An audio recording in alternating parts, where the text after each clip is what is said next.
Sesungguhnya Fir'aun telah berbuat sewenang-wenang di muka bumi dan menjadikan penduduknya berpecah belah. Dia bertindak semena-mena, lalim, melampaui batas, lebih mementingkan kehidupan dunia dan berpaling dari ketaatan Rob yang Maha Tinggi. Fir'aun memecah menjadi banyak sekali golongan dan kelompok dan menindas sebagian di antara mereka. Fir'aun menindas Bani Israel yang berasal dari keturunan Nabi Yakub. Saat itu, mereka adalah penduduk bumi terbaik. Mereka berada di bawah kuasa Raja Tiran yang zalim, yang memperbudak dan mempekerjakan mereka untuk pekerjaan-pekerjaan hina. Ada banyak faktor yang melatar belakangi perbuatan raja tersebut. Selain karena kebencian, ada juga faktor ramalan yang beredar pada saat itu. Bani Israel mengalami siksaan dan penyiksaan yang tak terkira. Nabi Musa diutus oleh Allah Subhanahu wa Ta'ala untuk membebaskan Bani Israel dan telah berulang kali memperingatkan Fir'aun agar membebaskan kaumnya. Namun Fir'aun tetap bersikeras dan menolak. Suatu hari Allah Subhanahu wa Ta'ala memerintahkan Nabi Musa untuk kembali kepada Fir'aun dan menunjukkan mukjizat. Di sana Nabi Musa menunjukkan beberapa mukjizat, termasuk mengubah tongkatnya menjadi ular raksasa dan di tangannya mengeluarkan cahaya. Namun Fir'aun tetap ingkar, dan dari situlah awal mula kehancuran Fir'aun dan pengikutnya. Tentang bagaimana detail kisah lengkapnya serta kelanjutan nasib Fir'aun, dari mana awal mula keangkuhan Fir'aun sampai mengakui dirinya sebagai Tuhan, serta dari mana sumber kekayaan Fir'aun yang sampai penasihatnya saja Qorun bisa membangun istana megah, akan dibahas lengkap di sini. Namun sebelum saya melanjutkan kisahnya, dimohon kepada pemirsa untuk menonton video ini sampai selesai, supaya tidak ada kesalahpahaman dalam memahami isi cerita, serta mohon bantu channel ini semakin berkembang dengan cara subscribe dan berikan like serta komen positifnya. Semoga bantuan pemirsa sekalian menjadi amal jariah dan bernilai pahala di sisinya. Bismillahirrahmanirrahim. Fir'aun menguasai seluruh negeri. Seiring dengan makmurnya negeri Mesir, kekuasaan Fir'aun semakin hari semakin bertambah. Fir'aun berkuasa tanpa ada yang berani menentang, dan dia membuat keputusan sesuka hatinya. Bahkan dengan kesombongannya, dia sampai berani mengaku sebagai Tuhan. Gelar Fir'aun Raja Mesir kuno punya pengaruh besar yang diyakini sebagai seorang yang bertanggung jawab untuk melindungi dunia pada saat itu. Fir'aun bukanlah nama seseorang, melainkan sebutan dalam Al-Quran yang merujuk pada seorang Raja Mesir yang sombong, suka menindas, dan sering melampaui batas, yang hidup ketika Nabi Musa alaihi salam bayi sampai dirinya dibinasakan oleh Allah di Laut Merah. Fir'aun merupakan sebuah gelar bagi raja-raja Mesir yang muncul di era New Kingdom. Pendapat Syekh Abdurrahman As-Sadi mengatakan bahwa Fir'aun merupakan gelar yang diberikan kepada raja-raja Mesir, sebagaimana Raja Babil disebut Namrud, Raja Habasyah disebut An-Najasyi, Raja Yaman disebut Al-Qil, atau Raja Persia yang disebut Kisra, penguasa Roma yang dijuluki Kaisar. Sebutan Fir'aun dalam Al-Quran ini menjurus pada Raja Mesir yang hidup pada tahun 1527 sampai 1407 sebelum Masehi. Fir'aun dikhususkan untuk menyebut penguasa Mesir yang membangkang dan tidak beriman kepada Allah Subhanahu wa Ta'ala, sedangkan yang beriman kepadanya dikenal dengan nama Malik, yang saat itu hidup di zaman Nabi Yusuf alaihi salam. Sebagian ahli sejarah mengatakan bahwa penguasa Mesir pada masa Nabi Yusuf disebut Al-Malik atau Raja, tidak disebut Fir'aun, karena kedua penguasa ini berbeda asal daerahnya. Penguasa Mesir pada masa Nabi Yusuf berasal dari Mesir pesisir, sehingga mudah untuk menerima perubahan.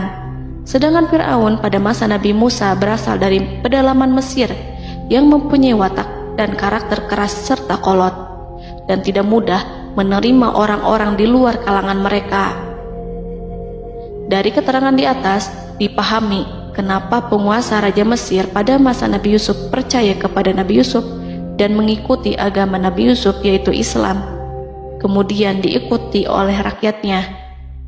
Sebagian ahli sejarah menyamakan Fir'aun dengan Mas'ab ibnu Royan. Ada pula yang menyatakan bahwa Fir'aun anaknya Walid ibnu Mas'ab ibnu Royan dari salah satu kaum Ad. Para Fir'aun Mesir kuno memperoleh kekayaan dan membangun kerajaan mereka yang megah melalui berbagai sumber. Beberapa sumber utama kekayaan dan pembangunan kerajaan Fir'aun adalah sumber daya alam. Mesir kuno diberkati dengan sumber daya alam yang melimpah, termasuk emas, tembaga, dan batu mulia yang ditambang dari wilayah gurun dan lembah. Sungai Nil juga menyediakan tanah yang subur untuk pertanian yang menjadi dasar ekonomi Mesir kuno. Air yang sangat penting ini memungkinkan kota-kota tumbuh di tengah gurun. Lonjakan air dan nutrisi itu mengubah lembah Nil menjadi tanah pertanian yang produktif. Menurut Organisasi Pangan dan Pertanian PBB, petani Mesir kuno adalah salah satu kelompok pertama yang melakukan pertanian dalam skala besar, menanam tanaman makanan seperti gandum, serta tanaman industri seperti rami untuk membuat pakaian. Sungai Nil mengalir ke utara sejauh 4.160 mil dari timur tengah Afrika ke Laut Tengah, yang memberikan Mesir kuno tanah subur dan air untuk irigasi. Untuk memaksimalkan pemanfaatan air Sungai Nil, petani Mesir kuno mengembangkan sistem irigasi cekungan. Mereka membangun jaringan tanggul berbahan tanah untuk membentuk cekungan. Kemudian mereka menggali saluran untuk mengarahkan air banjir ke dalam cekungan, di mana air akan menggenang selama sebulan hingga tanah jenuh dan siap untuk ditanami. Selain itu, Sungai Nil dapat dimanfaatkan untuk mengangkut material proyek-proyek konstruksi. Untuk mendapatkan manfaat dari Sungai Nil, orang yang tinggal di tepi sungainya harus mencari cara mengatasi banjir tahunan sungai ini. Untuk memprediksi apakah mereka akan menghadapi banjir yang bisa mengakibatkan panen buruk, orang Mesir kuno membangun nilometer atau pilar batu dengan tanda menunjukkan tingkat air. Mereka mengembangkan keterampilan dan teknologi baru dari pertanian hingga pembuatan perahu dan kapal. Sungai Nil juga merupakan rute transportasi penting karena memainkan peran sentral dalam peradaban Mesir kuno. Orang Mesir menjadi ahli dalam membangun perahu dan kapal untuk mengangkut berbagai barang, termasuk ternak, sayuran, ikan, roti, dan kayu. Mesir kuno memiliki perdagangan yang berkembang dengan wilayah Afrika Timur dan Tengah serta Mediterania Timur. Perdagangan ini tidak hanya mencakup barang-barang mewah, tetapi juga bahan pangan dan bahan baku. Fir'aun juga memiliki semua tanah di Mesir dan mengumpulkan pajak dari rakyatnya. Raja Fir'aun juga memperlakukan rakyat dengan kejam tanpa belas kasihan. Ia memeras pajak yang tinggi dan menjadikan kaum Bani Israel sebagai budak kerajaan. Mereka juga menerima upeti dari negara-negara yang dikalahkan atau ingin menjaga hubungan baik dengan Mesir. Bahkan Fir'aun juga memiliki proyek konstruksi untuk membangun struktur megah seperti piramida, kuil, dan monumen yang tidak hanya menunjukkan kekuasaan dan kekayaan mereka, tetapi juga berfungsi sebagai pusat administrasi dan agama. Proyek-proyek ini seringkali menggunakan tenaga kerja dari rakyat yang bekerja selama musim banjir. Kekayaan dan kerajaan megah Fir'aun merupakan hasil dari pengelolaan sumber daya yang efisien, eksploitasi sumber daya alam, dan kebijakan ekonomi yang cerdas. Ini semua mencerminkan kemajuan teknologi, organisasi sosial, dan kekuatan politik Mesir kuno. Kekayaan para Fir'aun Mesir kuno memang sangat luar biasa dan telah menjadi topik penelitian dan kekaguman selama berabad-abad. Fir'aun juga dikenal karena kehidupan mewah mereka. Sebagai penguasa Mesir kuno, Fir'aun hidup dengan kekayaan dan kemewahan yang hampir tak terbayangkan, yang mencerminkan kekuasaan dan status mereka. Mereka menghiasi diri mereka dengan aksesoris yang rumit dan gemerlap, serta mengenakan simbol otoritas dan kekuasaan tradisional. Dan Allah memberikan kepada Fir'aun berupa istidratuhul afiyah, yakni hidup sekian lama tanpa pernah merasakan sakit. Allah Subhanahu wa Ta'ala mengaruniai Fir'aun untuk bisa hidup selama 400 tahun tanpa sakit. Tentu, hal tersebut sudah menjadi kehendak Allah Subhanahu wa Ta'ala, maka tidak ada satupun manusia yang bisa menghalangi, bahkan bagi seorang Fir'aun sekalipun yang terkenal dengan kezalimannya. Namun dengan karunia-Nya yang diberikan Allah tersebut bukannya menjadikan Fir'aun sebagai manusia yang bersyukur, tetapi malah membangkitkan kesombongan dan kesesataannya. Dan puncak kesombongan Fir'aun juga dicatat Al-Quran sebagai penguasa tangan besi dan manusia yang pernah mengaku Tuhan. Aku adalah Tuhan kalian yang maha tinggi. Quran Surat An-Najiat ayat 24. Fir'aun hidup selama 446 tahun. Selama hidupnya, Fir'aun memiliki tubuh yang sehat dan bugar tanpa pernah mengalami sakit, meski hanya berupa pusing atau flu sekalipun. Fir'aun bahkan tidak pernah merasakan kelelahan. Fir'aun tidak pernah merasakan perihnya lapar, kerongkongannya tidak pernah tersentuh panasnya dahaga. Seandainya dalam semalam saja Fir'aun dilanda sakit berupa pusing atau demam, maka ia akan sibuk untuk mengurus dirinya sendiri dan tidak berpikiran untuk mengaku bahwa ia adalah Tuhan. Hal ini pun dijelaskan dalam kitab Ihya Ulumuddin Al-Qut Al-Qulub oleh Imam Al-Ghazali. Sesungguhnya yang menyebabkan Fir'aun sampai berani mengatakan, "Aku adalah Tuhan kalian yang maha tinggi," hal ini disebabkan karena ia mengalami masa sehat dalam hidupnya yang begitu lama. Kekejaman Raja Fir'aun diikuti dengan kesombongannya.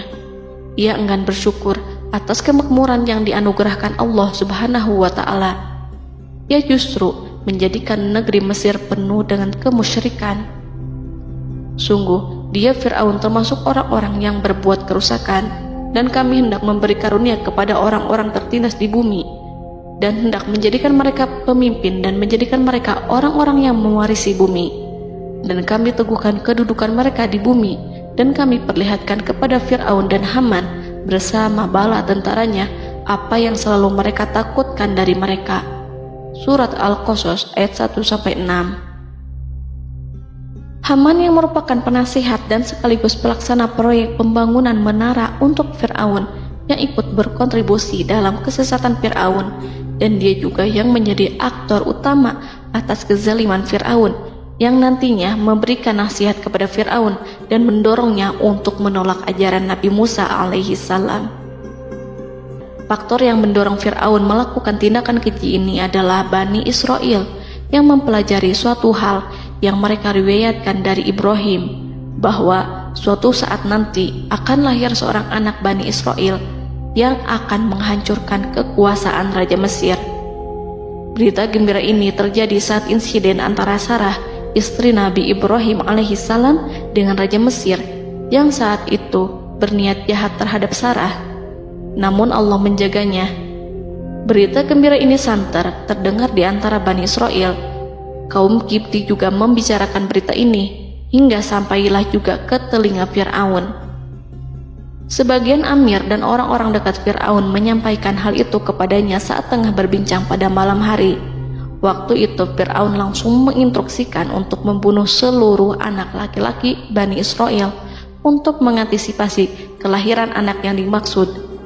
Tapi apa boleh buat, kewaspadaan sama sekali tidak bisa menghindari takdir. Suatu ketika Fir'aun bermimpi seakan-akan api datang dari arah Baitul Maqdis lalu membakar semua rumah Mesir dan seluruh kaum Kipti. Namun api tersebut tidak membahayakan Bani Israel. Saat bangun, Fir'aun merasa takut oleh mimpi itu. Ia kemudian mengumpulkan seluruh paranormal dan tukang sihir. Fir'aun bertanya kepada mereka terkait mimpi itu. Mereka berkata, akan lahir seorang bayi laki-laki dari kalangan Bani Israel yang akan menghancurkan penduduk Mesir. Sebab itulah Fir'aun memerintahkan untuk membunuh anak laki-laki dan membiarkan hidup anak perempuan. Fir'aun sangat mewaspadai agar Musa tidak lahir, hingga menunjuk sejumlah laki-laki dan dukun beranak berpatroli memeriksa para wanita hamil dan mendata waktu kelahiran mereka. Jika ada yang melahirkan anak laki-laki, si bayi langsung disembelih oleh para algojo seketika itu juga. Allah berfirman, kami mengilhamkan kepada ibu Musa, susuilah dia Musa, jika engkau khawatir atas keselamatannya, hanyutkanlah dia ke sungai Nil dalam sebuah peti yang mengapung. Janganlah engkau takut dan janganlah pula bersedih. Sesungguhnya kami pastikan mengembalikan kepadamu dan menjadikan sebagai salah seorang rasul. Surat Al-Qasas ayat 7. Pada saat itu, ibu Musa yang bernama Ayarika, ada juga yang menyebut Ayah Zakat, merasakan kesedihan yang amat dalam dan sudah mengantisipasi sejak pertama kali mengandung Musa. Kehamilan yang ini memang tidak terlihat. Harun lahir pada tahun ketika hukuman mati bagi lelaki tidak berlaku, sementara Musa lahir pada tahun di mana bayi laki-laki harus dibunuh. Saat melahirkan, ibunya mendapat ilham agar Musa kecil diletakkan di dalam peti yang diikat dengan tali. Rumahnya tepat di hulu sungai Nil. Ia menyusui Musa, kemudian ketika khawatir pada seseorang, ia meletakkan Musa di peti itu, lalu dilepaskannya ke lautan, sementara talinya tetap dipegang. Setelah semua orang pergi, ia tarik kembali peti itu. Namun suatu hari, ibu Musa melepaskan peti itu, tetapi dia lupa tidak mengikatnya dengan tali, sehingga peti berisi Musa kecil itu hanyut bersama aliran sungai Nil hingga melintas tepat di depan istana Fir'aun. Selir-selir Fir'aun itu memungut peti dalam kondisi tertutup rapat. Mereka tidak berani membukanya. Peti itu kemudian diletakkan di depan istri Fir'aun, Asiyah binti Muzahim. Ada pendapat yang mengatakan bahwa Asiyah berasal dari Bani Israel dari keturunan Musa. Saat membuka penutup peti dan menyingkap tirai penutupnya, Asiyah melihat wajah Musa kecil memancarkan sinar-sinar nubuah kemuliaan. Begitu melihatnya, Asiyah langsung jatuh hati dan sangat mencintainya. Saat Fir'aun tiba, ia berseru, "Apa ini?" Kemudian ia memerintahkan untuk menyembelihnya, tetapi sang istri meminta agar bayi tersebut diberikan kepadanya. Sang istri berkata, "Dia adalah penyejuk mata hati bagiku dan bagimu." Fir'aun menimpali, "Iya, bagimu, tapi bagiku tidak. Aku tidak memerlukan bayi itu." Petaka memang selaras dengan tutur kata. Kata-kata istri Fir'aun, mudah-mudahan dia bermanfaat kepada kita. Allah memberikan manfaat yang ia harapkan. Di dunia, Allah memberikan hidayah padanya melalui sosok Musa, dan di akhirat, Allah menempatkan dia di surganya karena Musa. Atau kita ambil dia menjadi anak. Keduanya pun mengadopsi Musa karena mereka berdua tidak punya anak. Perkataan Asiyah ini diabadikan dalam Al-Quran surat Al-Qasas ayat 9. Dan berkatalah istri Fir'aun, "Ia adalah penyejuk mata hati bagiku dan bagimu. Janganlah kamu membunuhnya. Mudah-mudahan ia bermanfaat kepada kita atau kita ambil ia menjadi anak." Sedangkan mereka tidak menyadari. Dalam ayat ini Allah Subhanahu wa Ta'ala berfirman yang artinya, sedangkan mereka tidak menyadarinya. Ibnu Katsir menjelaskan maksud dari ayat ini, mereka tidak mengetahui apa yang dikehendaki Allah, bahwa di tangan anak itulah terjadinya kehancuran masa depan Fir'aun dan bala tentaranya. Mereka tidak mengetahui hukuman besar Allah yang dikehendaki terhadap Fir'aun dan pasukannya. Mereka tidak tahu bahwa Allah menakdirkan mereka untuk memungutnya. Saat Musa tinggal di kediaman Fir'aun, pihak keluarga ingin menyusuinya. Namun Musa tidak mau menerima susu wanita manapun. Ia juga tidak mau makan, hingga mereka dibuat bingung karenanya. Mereka berusaha sebisanya untuk memberi Musa makan, namun Musa tidak mau. Seperti yang Allah sampaikan dalam surat Al-Qasas ayat 12. Dan kami cegah dia Musa menyusu kepada perempuan-perempuan yang menyusuinya sebelum itu. Mereka kemudian mengirim Musa bersama para dukun beranak dan sejumlah wanita ke pasar. Mungkin Musa mau menyusu pada seorang wanita di sana. Saat semua orang berdiri di hadapan Musa, saudari Musa melihatnya. Ia tak memperlihatkan sikap seakan-akan mengenal bayi yang sebenarnya adalah adiknya. Mereka kemudian pergi bersama saudari Musa itu ke kediaman Musa. Musa kecil kemudian digendong ibunya untuk menyusui bayi itu. Bayi yang tidak lain adalah anaknya sendiri, langsung menyusu dengan lahap. Melihat hal itu, mereka merasa sangat puas dan gembira.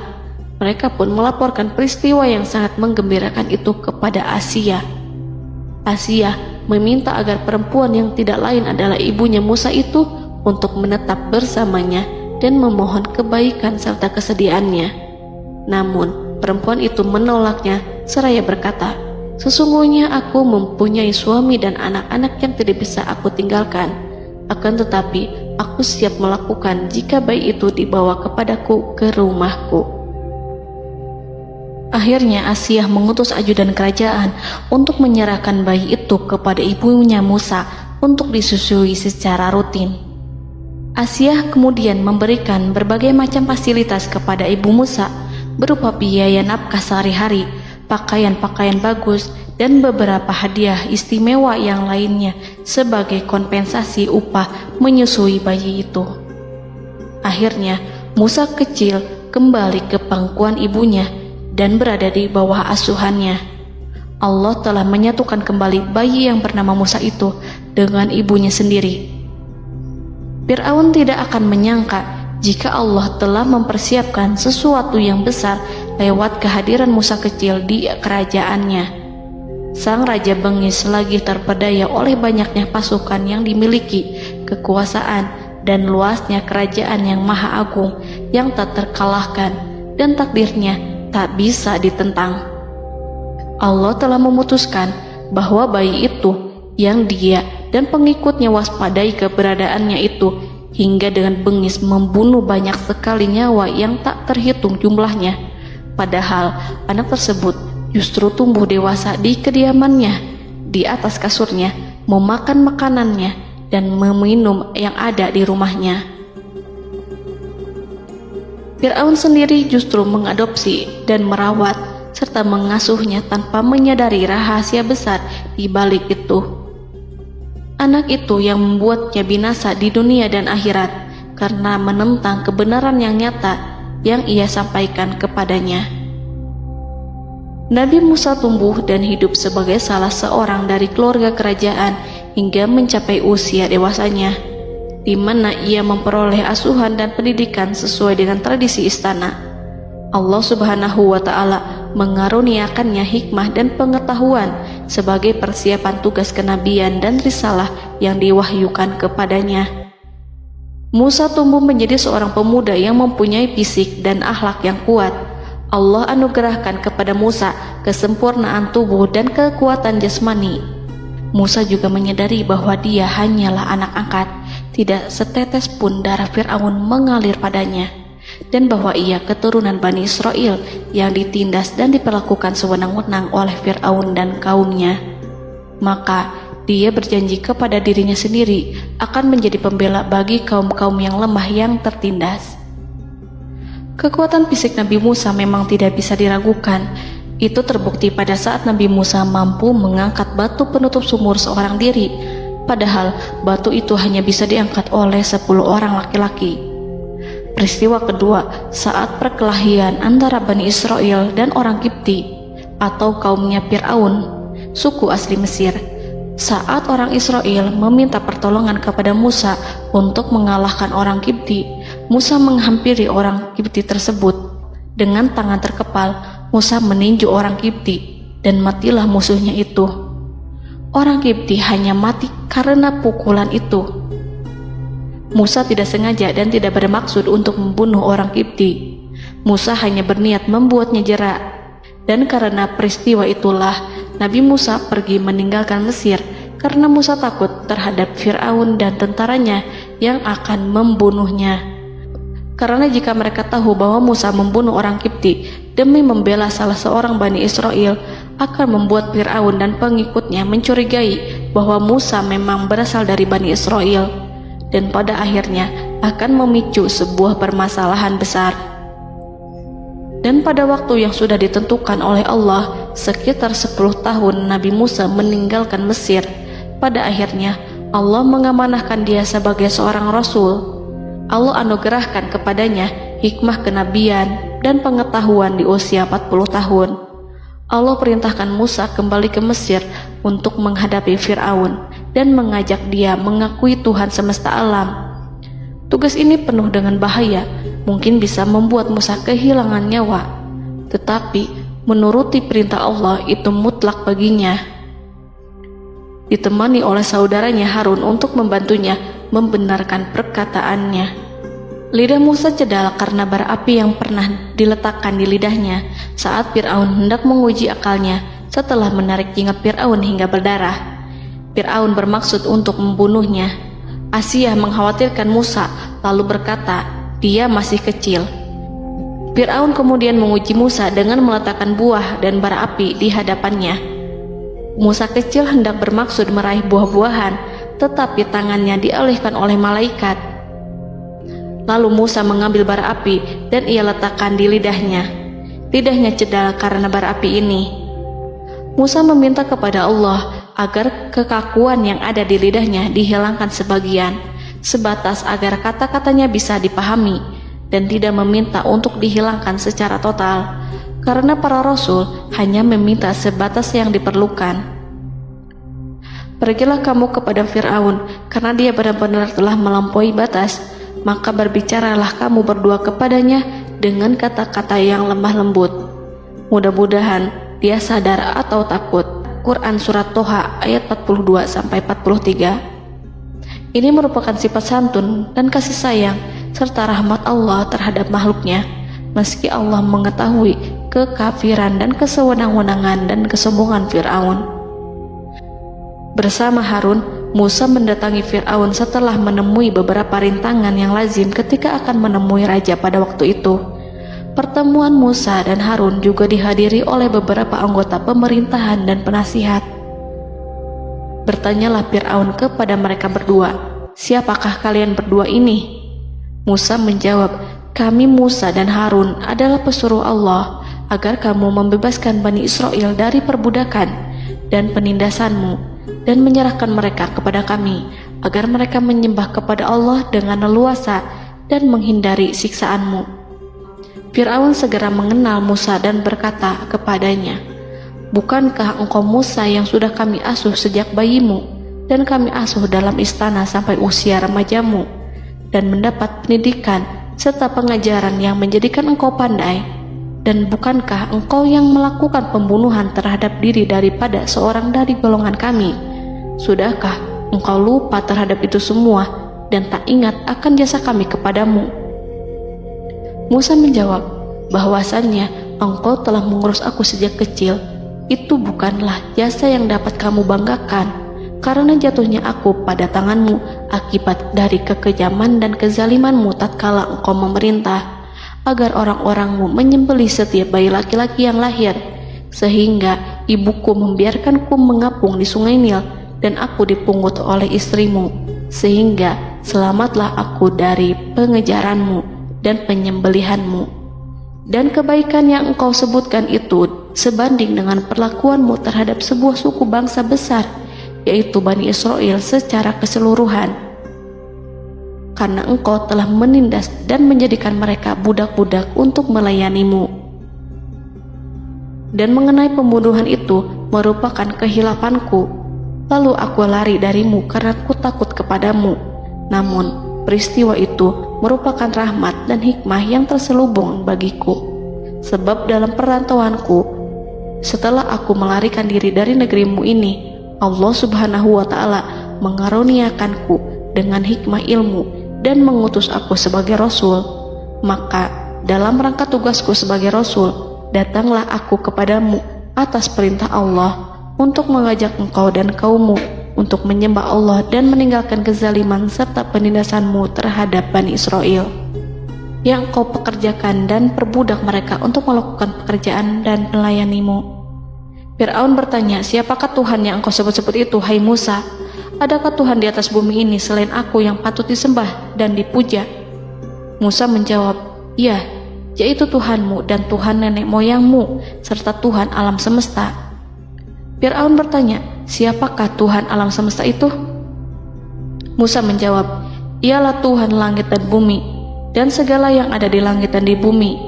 Berkatalah Fir'aun kepada para penasehatnya dan para pembesarnya, sesungguhnya Rasul yang diutus kepada kamu ini adalah seorang yang gila. Kemudian ia balik bertanya kepada Harun dan Musa, siapakah Tuhan kamu berdua? Akulah Tuhanmu yang paling tinggi. Surat An-Najiat ayat 23-24. Dan Fir'aun berkata, wahai para pembesar kaumku, aku tidak mengetahui ada Tuhan bagimu selain aku. Quran Surat Al-Qasas ayat 38. Fir'aun menentang, padahal ia tahu bahwa ia adalah hamba yang diatur, dan Allah lah yang menciptakan dan memberi bentuk rupa. Dan mereka mengingkarinya karena kezaliman dan kesombongannya, padahal hati mereka meyakini kebenarannya. Maka perhatikanlah bagaimana kesudahan orang-orang yang berbuat kerusakan. Quran Surat An-Naml ayat 14. Fir'aun beralih memakai kekuasaan dan wibawa yang ia miliki. Fir'aun berkata, jika engkau menyembah Tuhan selain aku akan memasukkanmu ke dalam penjara. Musa berkata, apakah engkau akan melakukan itu sekalipun aku tunjukkan kepadamu suatu bukti yang nyata? Fir'aun menjawab, tunjukkanlah sesuatu yang nyata itu. Maka Musa melemparkan tongkatnya. Tiba-tiba tongkat itu menjadi ular besar, dan Musa mengeluarkan tangan dari dalam bajunya. Tiba-tiba tangan itu menjadi putih bercahaya. Saking ketakutannya hingga membuat Fir'aun terkena diare. Dalam sehari lebih dari 40 kali buang air. Namun Fir'aun sebagai raja yang mengaku Tuhan tentu tidak akan begitu saja menyerah kepada Musa, walaupun telah diperlihatkan 2 mukjizat. Bahkan Fir'aun berkata kepada kaumnya yang dikhawatirkan terpengaruh oleh mukjizat Musa, bahwa apa yang dilakukan Musa merupakan sihir, dan Musa Harun adalah ahli sihir yang datang dengan maksud menguasai Mesir. Salah satu penasehatnya, yaitu Haman, mengusulkan agar mengumpulkan semua ahli sihir dari berbagai penjuru kerajaan untuk bertanding mematahkan sihir Musa, yang tanpa pikir panjang Fir'aun setujui. Fir'aun pun berkata kepada Musa, apa yang kau bawa ini adalah sihir. Kami akan melawanmu dengan sihir yang sama. Fir'aun pun kemudian meminta Musa untuk bertemu pada waktu dan tempat yang disepakati, dan langsung disetujui Nabi Musa tanpa ragu sedikit pun. Inilah salah satu tujuan terbesar Musa untuk memperlihatkan ayat-ayat hujah dan bukti-bukti nyata Allah di hadapan halayak ramai. Dengan berbekal pertolongan Allah, Musa yakin akan menang melawan para ahli sihir itu.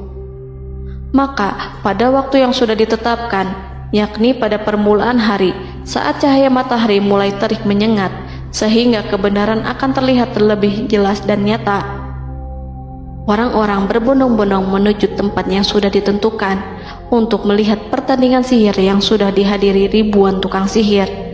Menurut Muhammad bin Ka'ab, mereka berjumlah 80.000 ahli sihir. Mereka sudah dijanjikan hadiah dan uang yang besar jika berhasil mengalahkan Musa. Para penyihir istana berkata, wahai Musa, apakah engkau yang mau lebih dahulu ataukah kami? Musa menjawab, silahkan kalian lebih dahulu. Maka ketika tali-tali dan tongkat-tongkat ahli sihir dilemparkan, tiba-tiba berubah menjadi seakan-akan ia merayap cepat karena sihir mereka. Ada rasa takut yang menyelimuti hati Musa, takut jika orang-orang terkena fitnah sihir dan tipu daya mereka.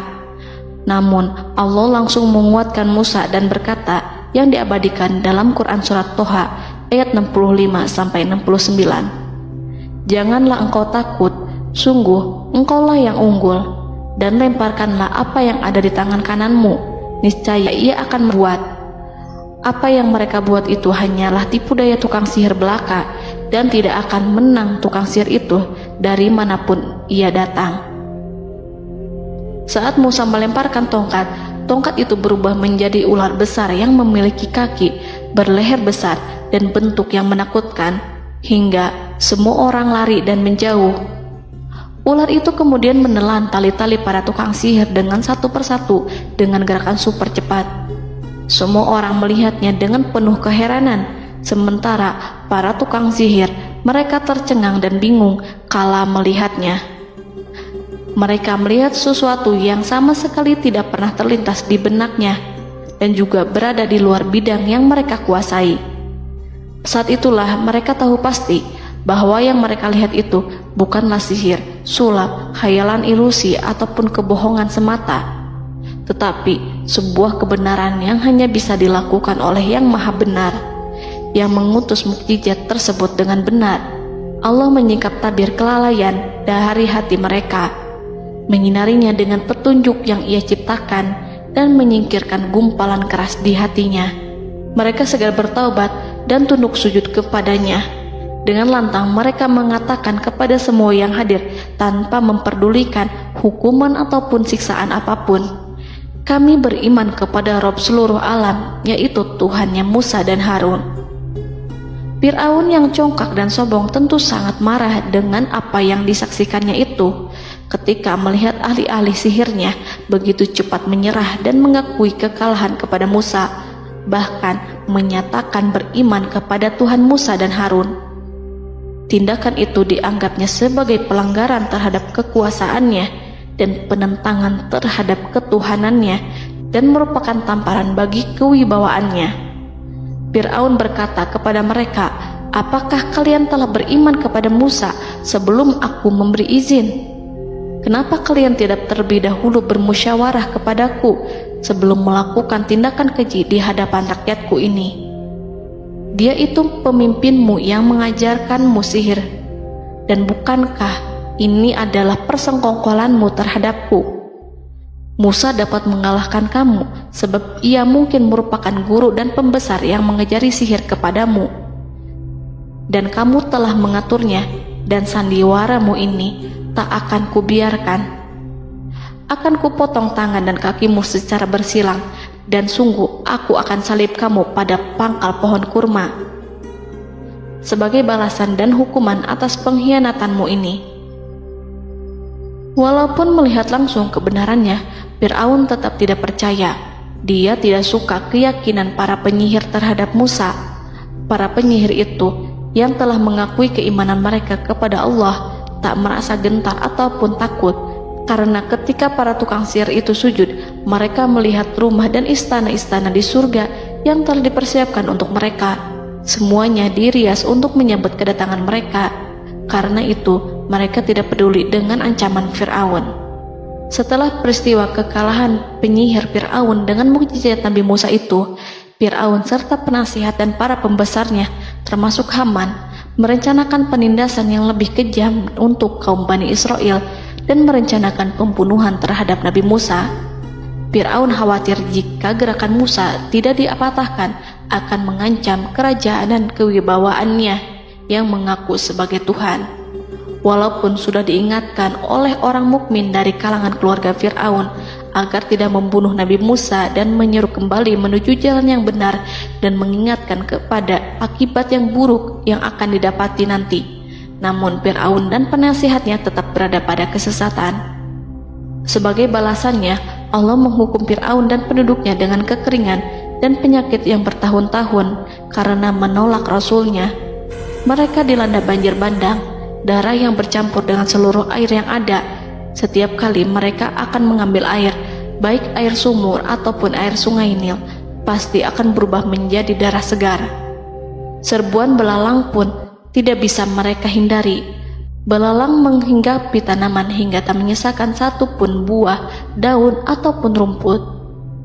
Serangan hama dan wabah katak juga mengerumuni mereka hingga berjatuhan di makanan, wadah-wadah, sampai-sampai ketika ada yang membuka mulut untuk makan ataupun minum, pasti ada katak yang jatuh di situ.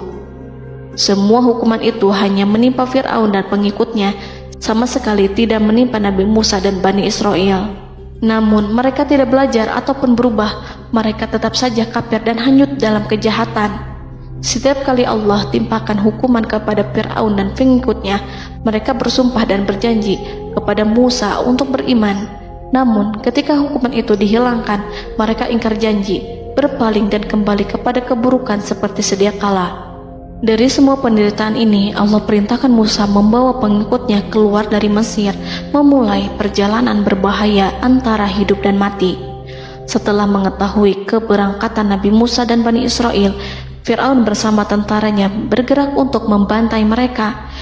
Dengan pasukan besar yang berjumlah lebih dari 1.600.000 personil, ditambah 100.000 ekor kuda berwarna hitam legam, Fir'aun berhasil mengejar rombongan Nabi Musa yang saat itu berjumlah 600.000 prajurit di pantai Laut Merah saat matahari terbit. Pasukan Fir'aun mengepung mereka dari semua arah. Di belakang mereka ada tentara Fir'aun yang kejam, sementara di hadapan mereka Laut Merah yang membentang luas. Kala situasi kian genting dan Fir'aun beserta seluruh pasukannya mendekat dengan kesungguhan hati, diperkuat dan persenjataan, juga dengan amarah dan kedengkian, penglihatan tidak menetap mengarah ke suatu tujuan, dan hati naik menyesak sampai ke tenggorokan. Saat itulah Yang Maha Penyantun lagi kuasa, Rob Arsy yang mulia, mewahyukan kepada Musa, "Pukullah laut itu dengan tongkatmu." Maka tatkala Musa memukulkan tongkatnya ke lautan, laut itu pun terbelah. Air lautan berdiri tegak laksana gunung yang terbelah oleh kuasa yang maha agung, yang bersumber dari zat yang mengatakan kepada sesuatu, "Jadilah," maka jadilah sesuatu itu.